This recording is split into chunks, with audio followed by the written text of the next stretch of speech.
agar supaya kita semuanya terhindar dari apa yang disabdakan oleh junjungan kita Nabi Agung Muhammad Sallallahu Alaihi Wasallam. Beliau bersabda, "Rubba qari'in lil Quran wal Quran yal'anuh," bahwa banyak sekali para pembaca Al-Quran, akan tetapi Al-Quran itu sendiri bukan memberi syafaat, akan tetapi melaknat orang yang membaca Al-Quran tersebut. Tentunya kita semuanya dengan belajar Al-Quran kembali, memperbaiki bacaan ini, setidaknya dalam rangka untuk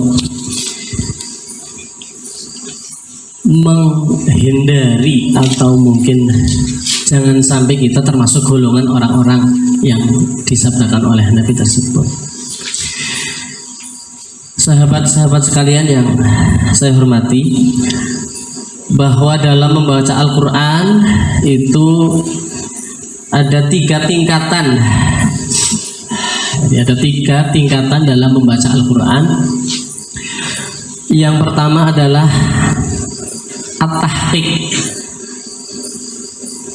At-Tahqiq itu adalah membaca Al-Quran dengan sangat lambat, dan ini sering atau kita lakukan ketika kita sedang belajar Al-Quran. Jadi tingkatan yang pertama dalam membaca Al-Quran adalah At-Tahqiq, membaca dengan sangat lambat. Ketika seorang murid sedang bermusyafahah dengan gurunya, ini menggunakan tingkatan yang pertama, yaitu tingkatan At-Tahqiq dengan sangat lamban. Kemudian yang kedua, tingkatan kedua adalah tingkatan At-Tartil. Tingkatan At-Tartil ini adalah membaca Al-Quran dengan lambat, sehingga kaidah-kaidah tajwid itu semuanya bisa terlihat jelas dan bisa sambil bertadabbur dengan bacaan Al-Quran yang sedang dibaca. Ini tingkatan yang kedua, tartil. Kalau yang pertama tahqiq, yang kedua adalah tartil. Kemudian yang ketiga adalah tadwir, yaitu membaca dengan tidak terlalu cepat dan tidak terlalu lambat. Artinya ini membaca dengan sedang-sedang saja, seperti kita sedang bertadarus, ya, membaca Al-Quran di masjid misalnya. Ini menggunakan tingkatan yang ketiga, yaitu tadwir. Dan tingkatan yang terakhir, yang keempat, adalah al-hadr, yaitu bacaan yang dilakukan dengan cara membaca cepat.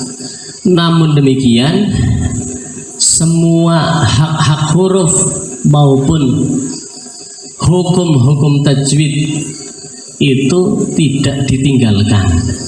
Jadi sekalipun membaca dengan cepat, tapi tetap harus memperhatikan panjang pendeknya, gunnah, dan hukum-hukum yang ada di ilmu tajwid. Jadi artinya ketika kita membaca pelan atau sangat pelan, membaca sedang maupun membaca cepat, ini tetap dalam koridor, semuanya masih sesuai dengan kaidah-kaidah tajwid maupun tidak keluar dari hak-haknya huruf tersebut. Nah, ini yang perlu kita bersama perbaiki, bahwa terkadang kita membaca Al-Quran karena kondisi tertentu, sehingga banyak mungkin bacaan-bacaan yang seharusnya mungkin gunnah, seharusnya mungkin panjangnya ada 5 harokat, jadi kurang dari 5 harokat. Ini yang perlu kita perbaiki bersama. Selanjutnya untuk materi tahsin, ini mungkin dimulai dengan memperbaiki bacaan suratul Fatihah, karena apa yang telah disampaikan oleh pembina kita, sahabat Abdul Haris, bahwa Al-Fatihah ini termasuk bagian dari rukun sholat, sehingga tentunya ketika membaca surat Al-Fatihah ini bagian dari sah dan tidaknya sholat tersebut.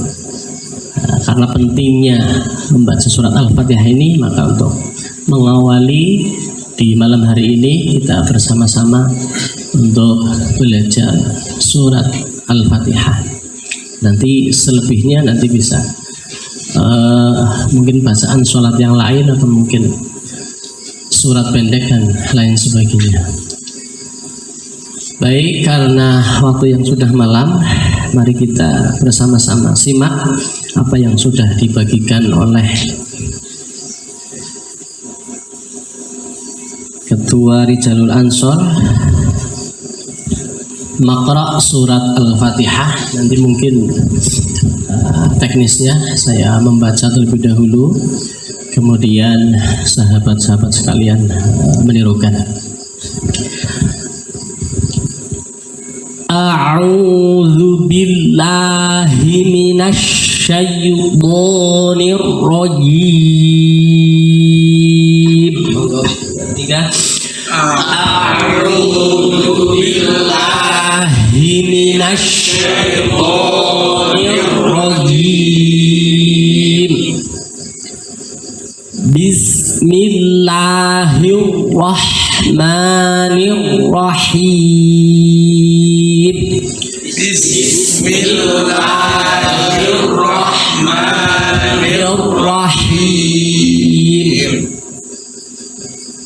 Alhamdulillahi rabbil alamin. Alhamdulillahi rabbil alamin.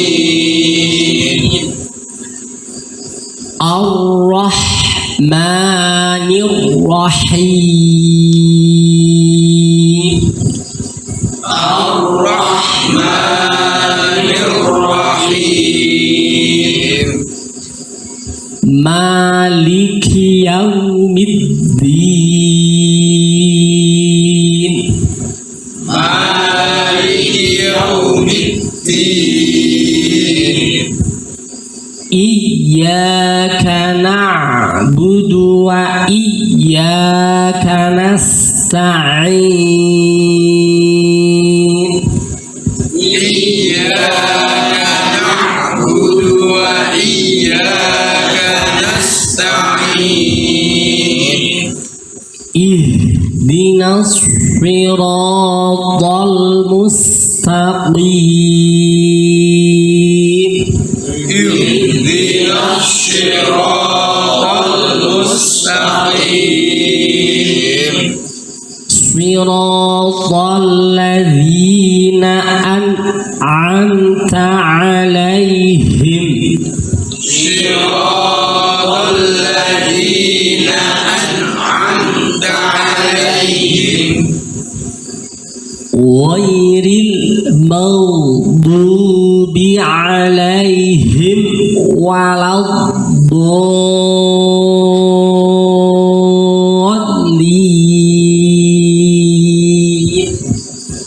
Ghairil maghdubi 'alaihim waladdallin.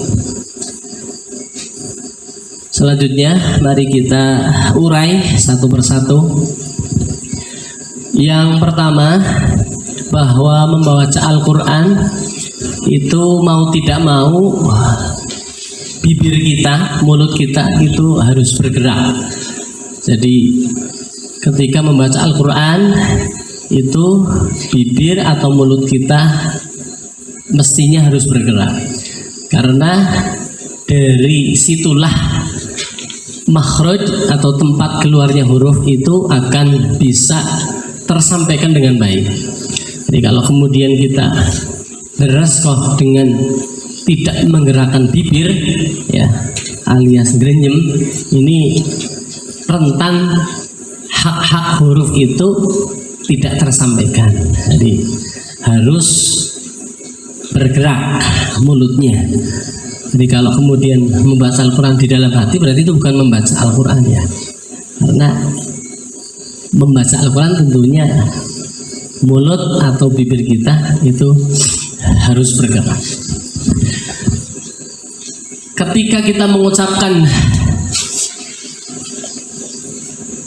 A, ya, itu otomatis bibir kita harus terbuka lebar, karena proses ini, kegiatan ini adalah tahsin, ya, maka kita tentunya menggunakan cara baca yang pertama, tahqiq, artinya dengan sangat pelan, lamban, sehingga semua makhraj huruf itu bisa kita ucapkan dengan baik. Jadi kuncinya A berarti terbuka, I berarti melebar, U itu berarti posisi bibir maju. Jadi ini konsep dasarnya berarti itu dulu. Jadi kalau A itu harus membuka, I itu berarti melebar, kemudian U itu maju. Jadi tidak jauh dengan orang yang berlatih bernyanyi. Kalau dalam bahasa bernyanyi kan ada artikulasi. Jadi A, I, U-nya itu harus jelas, ya, artinya harus membuka. A yang membuka, I ya harus melebar, U ya harus maju. Jadi ini yang pertama dari harokat dulu. A, I, U itu harus kita latih, harus kita latih terus menerus. Jadi mulai dari A, I, U. Jadi A itu membuka, I melebar, U berarti maju. Sebab apa? Ketika kemudian kita membaca Al-Quran, yang Al-Quran itu satu ayat terdiri dari berbagai huruf dan juga berbagai harokat. Ini kalau konsep dasarnya A, I, U-nya ini belum sempurna, nanti akan terbawa kepada huruf sebelum atau mungkin sesudahnya, ya. Bisa jadi yang harusnya bacanya la sempurna, jadi karena terbawa oleh huruf atau harokat sebelumnya jadi la. Padahal dalam membaca A itu harus jelas, harus bulat suaranya A. Lam ketika kita harokati fathah kan lam fathah la, tidak mungkin lam fathah la. Tapi karena mungkin terpengaruh oleh huruf sebelumnya, maka ini yang sering kita dengar, ini la jadi la, bukan la. Ini kan sudah bergeser. Jadi ketika kita membaca Al-Quran, karena memang Al-Quran itu bernilai ibadah, tentunya cara membacanya harus sesuai dengan kaidah yang tadi saya sampaikan, bahwa rubba qari'in lil Quran wal Quran yal'anu, itu ya setidaknya kita masih tetap berusaha untuk memperbaiki bacaan kita. Bukan berarti kemudian menjadi putus asa, aduh kayaknya wis angel, tidak seperti itu, ya. Tapi artinya setidaknya kita masih dalam proses berusaha untuk memperbaiki bacaan kita. Salah dalam makhraj ketika kita membaca huruf kho dengan ghain misalnya, ini ketika kita mengucapkannya kho menjadi ghoin atau ghoin menjadi kho, ini kan antara ghoiril dengan khoiril kan, ini secara tata bahasa akan bermakna berbeda. Nah, maka untuk bisa berhati-hati dalam membaca makhraj huruf dalam Al-Quran, karena resiko kita membaca Al-Quran dengan makhraj yang mungkin tidak sesuai ini bisa mengubah maknanya. Kembali lagi, untuk membaca Al-Quran itu dimulai dari harokat a, i, u. Mungkin ini bisa kita praktekkan bersama-sama untuk harokat fathah, kasroh, dan dhammah bersama-sama. A, 2, 3, A. Dan tidak usah ragu-ragu, monggo, artinya kita santai saja. Dan pengalaman yang pernah saya alami bahwa kegiatan tahsin ketika ini sahabat Rijal menawari kepada saya ini, saya agak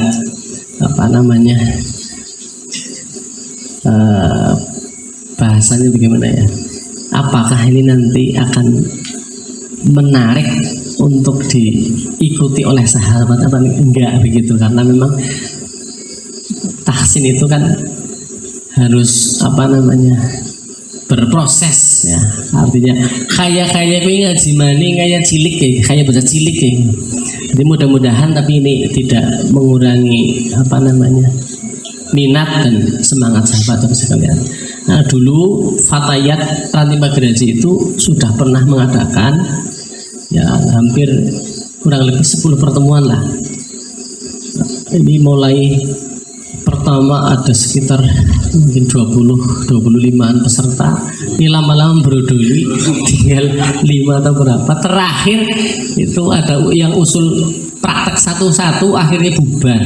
Nah, ini mudah-mudahan di kegiatan di Jalur Ansor ini tidak, dan ya tidak usah praktek satu-satu dan lain sebagainya. Yang penting nanti saya kenalkan ya makhrajnya masing-masing huruf, cara membacanya nanti biar di rumah masing-masing nanti bisa. Setidaknya ada kegiatan tahsin ini bagian dari muhasabah untuk diri kita masing-masing untuk tetap senantiasa berusaha untuk memperbaiki bacaan kita, mungkin seperti itu. Dan nanti jangan ragu-ragu untuk ya kita sedang